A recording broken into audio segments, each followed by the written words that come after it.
में डॉक्टर बाबा साहब अम्बेडकर की हत्या क्यों और कैसे हुई, इस पर रिसर्च किया गया है और उस रिसर्च में मुझे ये तथ्य पाया गया कि महामानव डॉक्टर बाबा साहब अम्बेडकर की हत्या ही हुई है, उनका नैसर्गिक मृत्यु नहीं हुआ।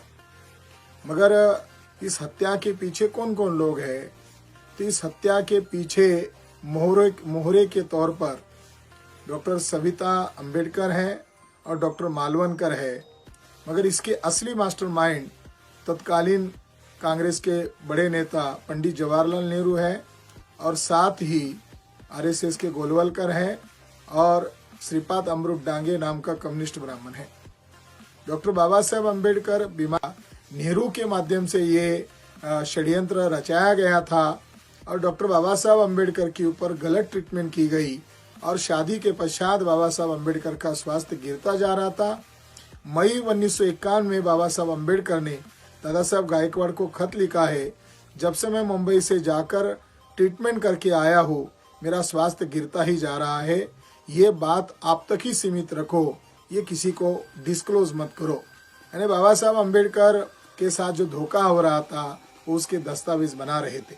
दूसरी बात ये तथ्य सामने आ गया कि बाबा साहब अम्बेडकर ने एक एक मुद्दा टेक ओवर कर लिया था।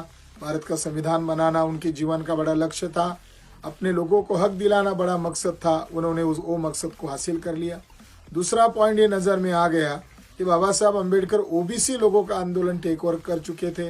तीसरा मुद्दा ये सामने आया था, डॉक्टर बाबा साहब अम्बेडकर ने 35 में जो घोषणा की थी, हिंदू के रूप में पैदा हुआ हूँ मगर हिंदू के रूप में नहीं मरूंगा, और काठमांडू में उन्होंने ऐलान कर दिया था ज़्यादा समय नहीं, 1.5 से 2 साल अगर मुझे मिले तो मैं भारत को बौद्धमय बनाऊंगा।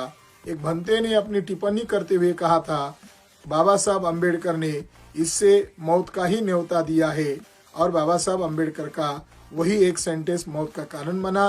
बाबा साहब अम्बेडकर को हत्या करने के पीछे पंडित जवाहरलाल नेहरू का हाथ है और बाबा साहब अम्बेडकर की हत्या हुई उस पर दबाव पड़ा और बाबा साहब अम्बेडकर की डेथ की इंक्वायरी करने के लिए सरकार को मजबूर होकर डीआईजी सक्सेना आयोग बनाना पड़ा। आज 62 साल हो चुके हैं, कांग्रेस ने उस आयोग को दबाए रखा, बीजेपी सत्ता में आई, बीजेपी भी बाबा साहब का राग आलाप करती है, मगर वो लोग भी डीआईजी सक्सेना आयोग को सार्वजनिक नहीं कर रहे हैं। हमारी यही न्यायिक मांग है, कांग्रेस और बीजेपी के लोगों को हमारी चुनौती है कि बाबा साहब अम्बेडकर की मौत की जांच करने का जो आयोग है डीआईजी सक्सेना आयोग, वो सार्वजनिक करे, नहीं तो 2019 में जनता आपको कटघरे में लेगी।